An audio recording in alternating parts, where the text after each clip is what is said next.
Bismillahirrahmanirrahim. Assalamualaikum warahmatullahi wabarakatuh. Alhamdulillahi rabbil alamin. Allahumma fasalli wa sallim ala sayyidina wa nabiyyina wa maulana Muhammadin Sayyidil Anbiya'i wal Mursalin wa ala alihi wa ashabihi wa azwajihi wa dhurriyyatihi wa man tabi'ahum bi ihsanin ila yaumiddin, amma ba'du. Bapak Ibu hadirin hadirat sekalian yang disayangi Allah dan dicintai Allah, besok hari Isnin adalah tanggal 9 Muharram yang dikenal dengan Tasu'ah, dan hari Selasa adalah 10 Muharram yang dikenal dengan namanya Ashura. Dua hari ini, Senin dan Selasa, yakni 9 dan 10 Muharram, dianjurkan bagi kita untuk berpuasa. Disebutkan di dalam riwayat hadis Imam Muslim bersumber daripada Abi Qatadah radhiyallahu taala anhu, beliau berkata, su'ila Rasulullah sallallahu alaihi wasallam an siyami yaumi Ashura. Nabi kita Muhammad sallallahu alaihi wasallam pernah ditanya oleh seseorang sahabat tentang bagaimanakah keutamaan orang yang berpuasa 10 Muharram. Faqala, maka Nabi kita Muhammad sallallahu alaihi wasallam menjawab, Shaumu yaumi Ashura yukaffiru sanatal madiyah. Puasa Ashura itu akan menghapuskan dosa orang yang berpuasa tersebut selama 1 tahun yang telah lewat. Oleh karenanya dianjurkan bagi kita untuk berpuasa, karena fadilah ini kita bisa dapat setahun sekali dengan terhapuskannya dosa kita selama 1 tahun yang lalu. Saya rasa kita semuanya berdosa, tidak ada yang tidak pernah berdosa di antara kita ini. Dan mohon maaf, yang paling banyak dosa adalah orang yang umurnya lebih tua, karena mereka lebih duluan hidup, berarti lebih juga banyak mengerjakan dosa. Nah, jangan ditinggalkan puasa Ashura tersebut. Dan dianjurkan puasanya itu 2 hari, 9 dan 10. Namun para ulama ahlu fikih mengatakan bahwa tingkatan puasa di bulan Muharram ini itu ada 3 tingkatan. Ada 3 tingkatan. Yang pertama, puasa selama 3 hari berturut-turut, yaitu di tanggal 9, 10 dan 11 Muharram. 9, 10 dan 11 Muharram. Puasanya 3 hari. Ini yang paling afdal di antara puasa bulan Muharram. Tingkatan yang kedua adalah puasa 2 hari, yaitu tanggal 9 dan tanggal 10 Muharram, yang dikenal dengan Tasu'ah dan Ashura. Kalau seandainya tidak bisa puasa 9 dan 10, maka tetap juga 2 hari dikerjakan, yaitu dengan tanggal 10, yaitu tanggal 10 dan tanggal 11. 10 dan 11. Dan kata ulama, kalau seandainya umpama disandingkan 2 puasa ini, 2 hari puasa ini, 9, 10 atau 10 dengan 11, mana yang lebih afdal? 9, 10, 10 atau 11? Maka yang lebih afdal adalah 9 dan 10 Muharram, 2 hari. Kenapa demikian? Karena disebutkan di dalam riwayat Imam Muslim bahwa Nabi kita Muhammad sallallahu alaihi wasallam pernah suatu ketika beliau berjalan di kota Madinah dan bertemu dengan sekelompok orang Yahudi yang sedang berpuasa. Lalu Nabi kita bertanya kepada mereka, "Gerangan apakah yang menyebabkan kalian hari ini berpuasa?" Lalu mereka menjawab, "Kami berpuasa karena hari ini Allah Subhanahu wa taala bertepatan menyelamatkan Nabi Musa, Nabi Harun dan kaum Bani Israel." Yang kita pernah bicara di sini ceritanya, jumlah mereka 600.000. Mereka diselamatkan oleh Allah Ta'ala dari kejaran Fir'aun dan bala tentaranya yang jumlahnya berapa kemarin? 1.500.000. Pasukannya Fir'aun sebanyak 1.500.000 pasukan. Semua pasukan Fir'aun hampir rata-rata mati di Lautan Merah, termasuk bos gengnya adalah Fir'aun. Mati di Lautan Merah. Sedangkan kaum Bani Israel yang dipimpin oleh Nabi Allah Musa alaihissalam dan saudara beliau Nabi Harun diselamatkan oleh Allah Subhanahu wa taala. Dan kata orang-orang Yahudi itu bertepatan di tanggal 10 Muharram. Oleh karenanya kami berpuasa di hari ini. Lalu Nabi kita Muhammad sallallahu alaihi wasallam berkata kepada mereka, ana aula minkum. Artinya kata Nabi Muhammad, kalau kalian berpuasa bersyukur atas karunia Allah yang Allah berikan kepada Nabi Musa dan Bani Israel, maka kata Nabi Muhammad sallallahu alaihi wasallam, aku lebih utama untuk berpuasa daripada kalian semuanya. Kenapa? Karena Nabi kita Muhammad sallallahu alaihi wasallam seorang nabi dan Nabi Musa alaihi salatu wasallam juga seorang nabi. Dan oleh karena itu disebutkan dalam riwayat hadis tersebut, karena Rasulullah sallallahu alaihi wasallam shama yaum Asyura wa amara bisiyami. Adalah Nabi kita Muhammad sallallahu alaihi wasallam berpuasa Asyura 10 Muharram dan beliau perintahkan kepada sahabat yang lain untuk berpuasa juga. Dan sambungan dalam riwayat hadis tersebut Nabi mengatakan, la in baqitu ila qabilin la suman tasi'a. Kalau seandainya kata Nabi, aku hidup sampai tahun depan, maka niscaya aku juga akan berpuasa di tanggal 9 Muharram. Artinya, kalau Nabi bisa hidup sampai tahun depan, Nabi akan berpuasa 2 hari, yaitu tanggal 9 dan tanggal 10 Muharram. Tapi kata ulama, sayang disayangkan, Allah lebih mencintai Nabi kita Muhammad sallallahu alaihi wasallam sehingga Nabi kita pun dipindahkan dari alam dunia ini menuju ke hadratillah 2 bulan setelah di bulan Muharram tersebut. yakni beliau meninggal dunia di tanggal 12 Rabiul Awal. Nah kata ulama, walaupun Nabi kita Muhammad sallallahu alaihi wasallam belum sempat berpuasa 9 dan 10, namun Nabi kita sudah berancang-ancang ingin berpuasa di tanggal 9 dan tanggal 10 tahun depan.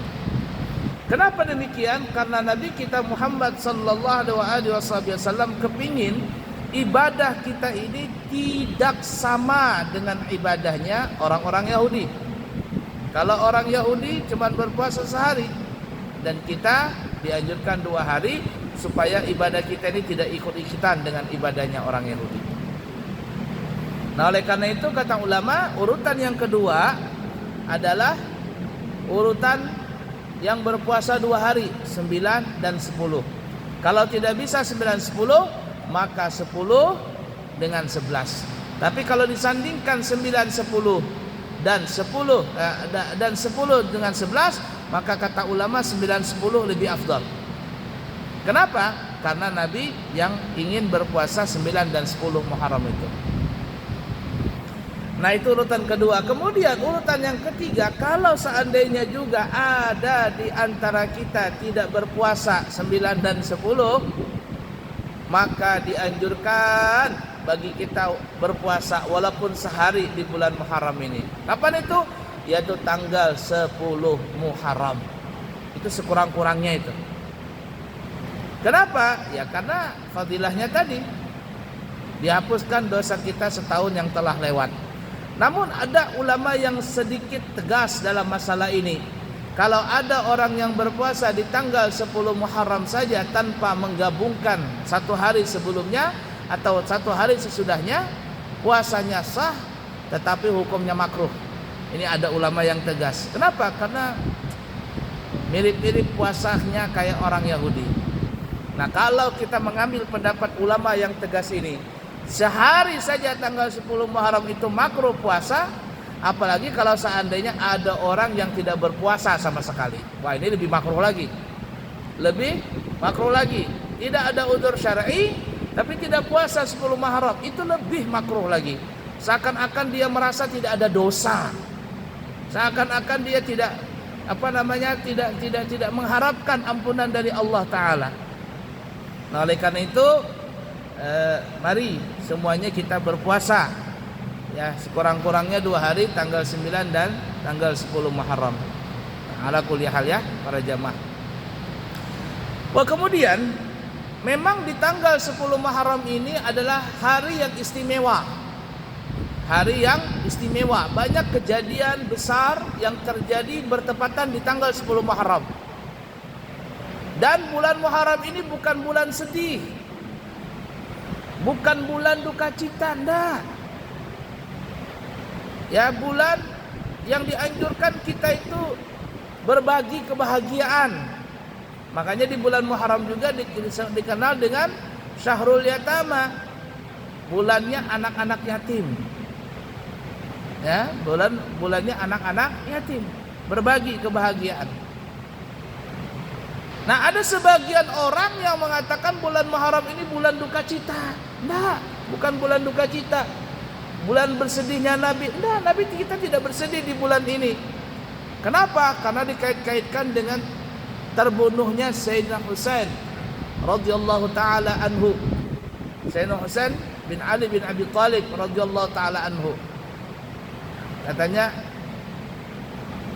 di bulan Muharram ini Sayyidina Husain meninggal. Iya, benar. Di tanggal 10 Muharram daerah Karbala, di mana namanya itu, dekat Irak, terbunuh Sayyidina Husain radhiyallahu taala anhu wa karamallahu wajhah. Beliau meninggal di situ dibantai oleh tentara Yazid. Dibantai oleh tentara Yazid.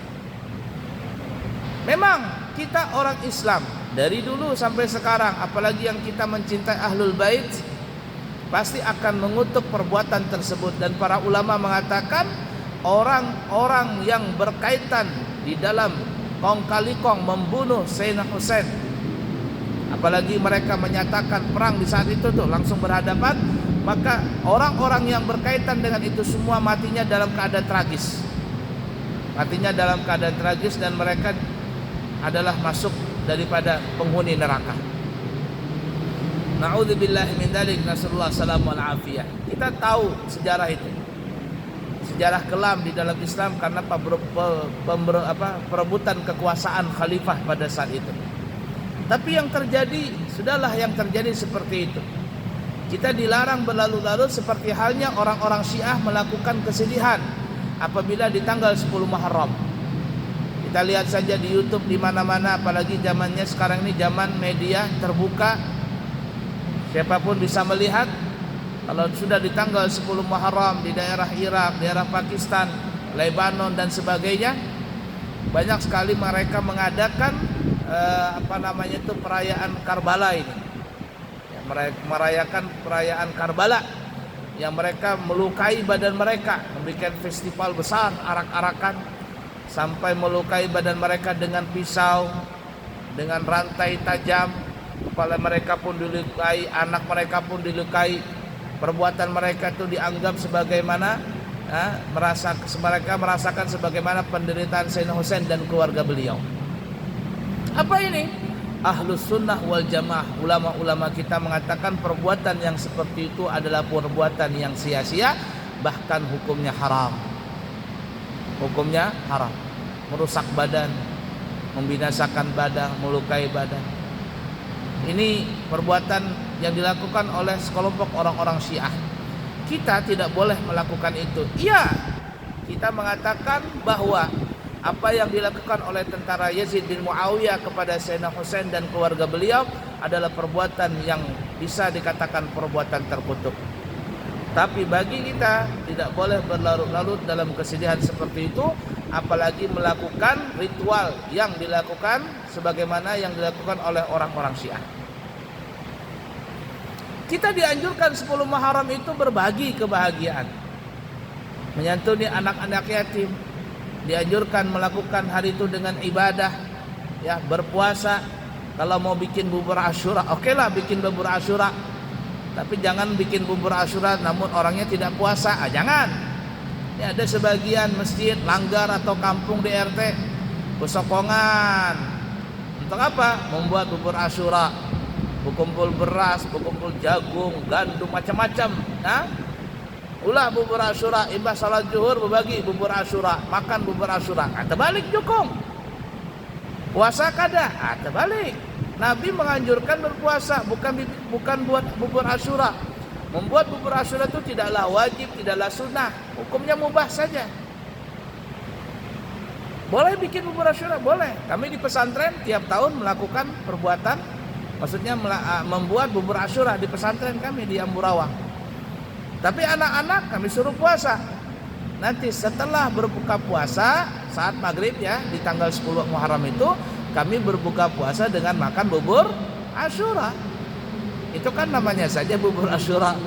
Karena kisahnya itu ketika Nabi Nuh alaihissalatu wassalam turun terdampar di Gunung Judi di daerah Turki.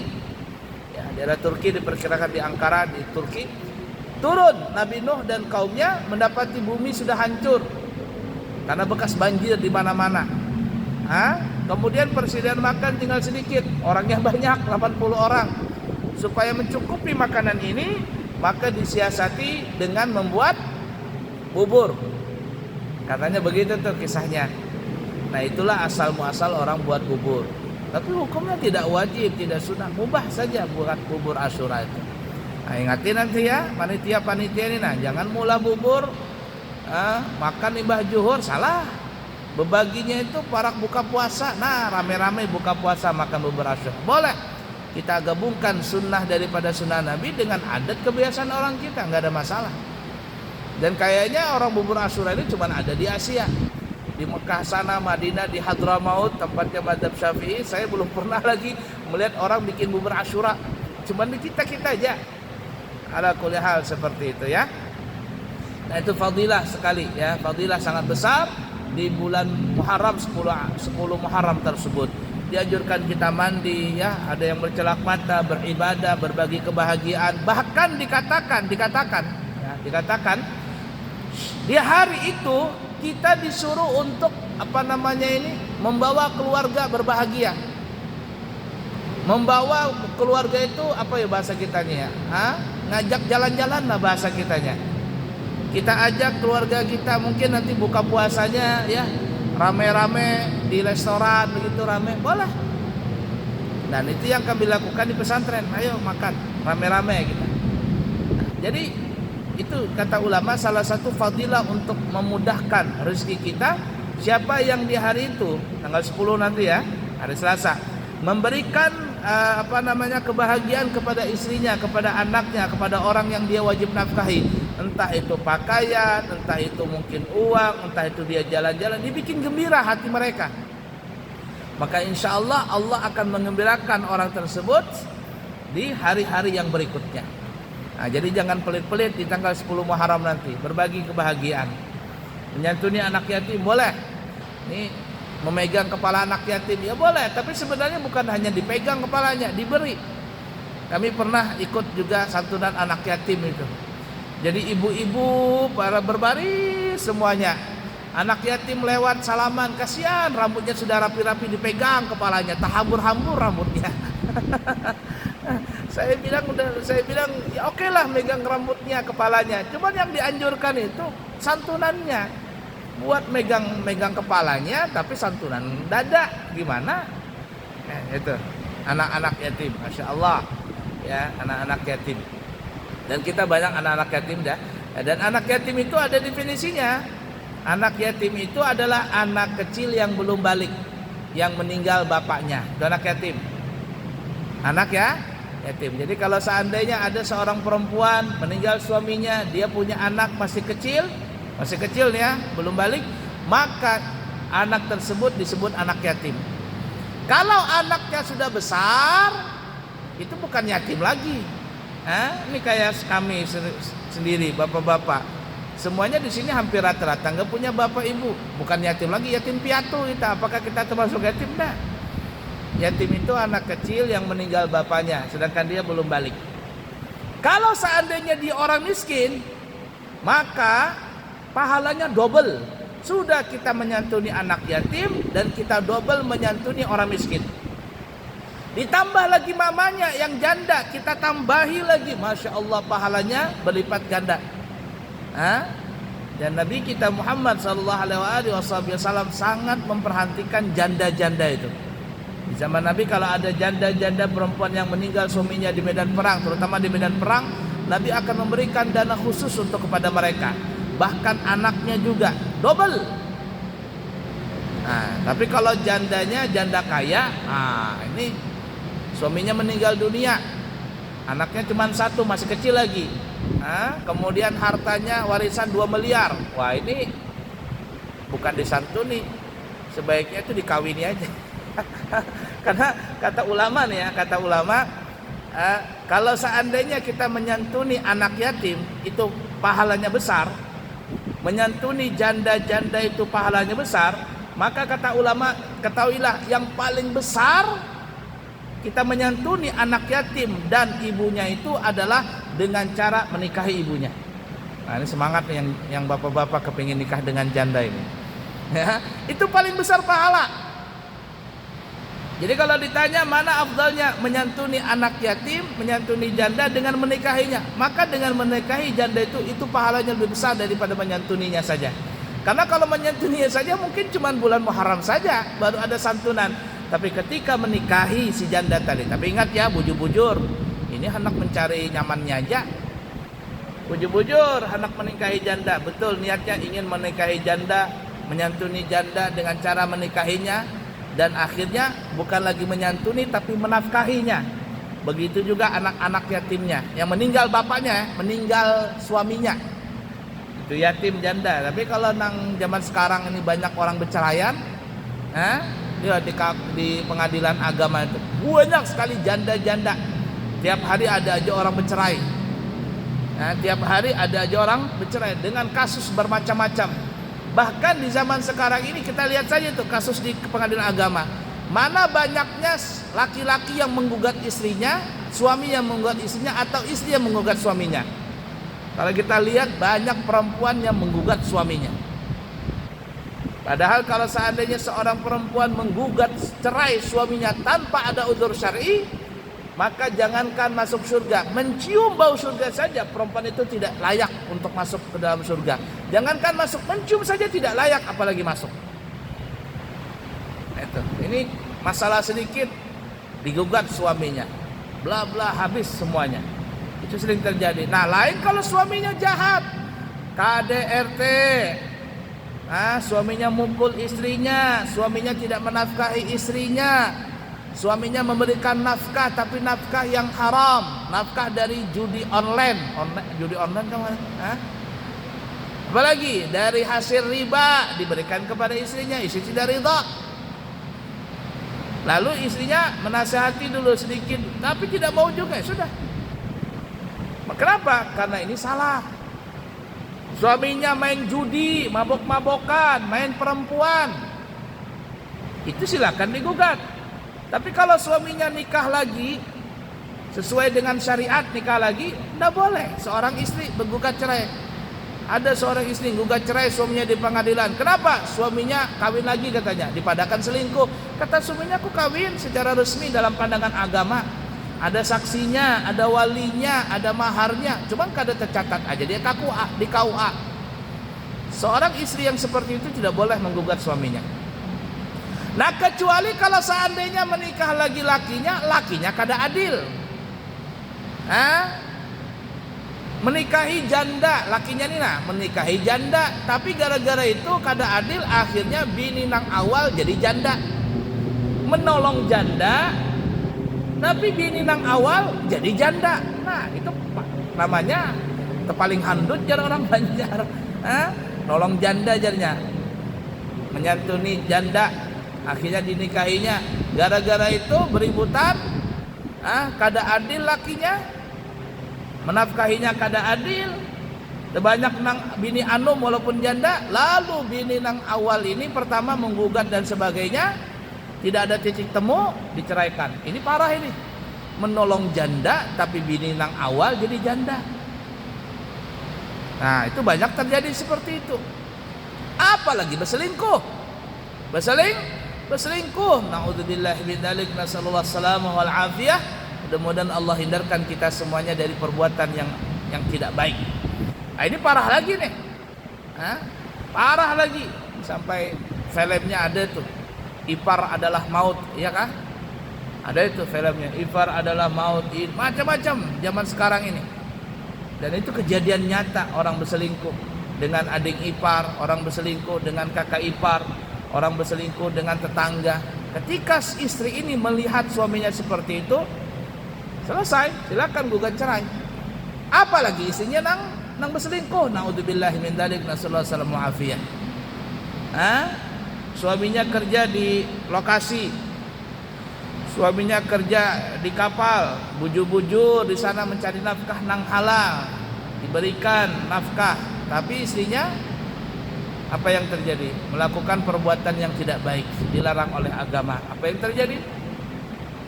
Na'udzubillahi min dzalik, nasallallahu salamul afiyah. Ini perbuatan yang sangat dikutuk oleh Allah Subhanahu wa taala. Nah ya, jadi seperti itu. Ada pernah mungkin kurang lebih ada 1 tahun yang lalu, setelah saya pulang dari umrah tahun lalu, saya di Jakarta mau jalan-jalan sama keluarga ke ke Ragunan, kebun binatang di Jakarta. Naik online, mobil online ini ya, taksi online maksudnya, nyewa begitu. Kemudian bicara-bicara, anak muda masih anak muda, tapi sudah berkeluarga. Kata saya, kerja di mana sebelumnya? Katanya saya kerja di kapal pesiar di Amerika, kapal pesiar. Loh kenapa sekarang di sini? Katanya lagi off saja, lagi cuti, jadi pulang daripada nganggur, ada mobil ya kita ojek online lah mobil. Nah, dia cerita tentang pekerjaan dia, cuman kata dia apa? Kalau saya bisa cari pekerjaan yang lain saja. Kata saya, iya, saya juga setuju. Kenapa?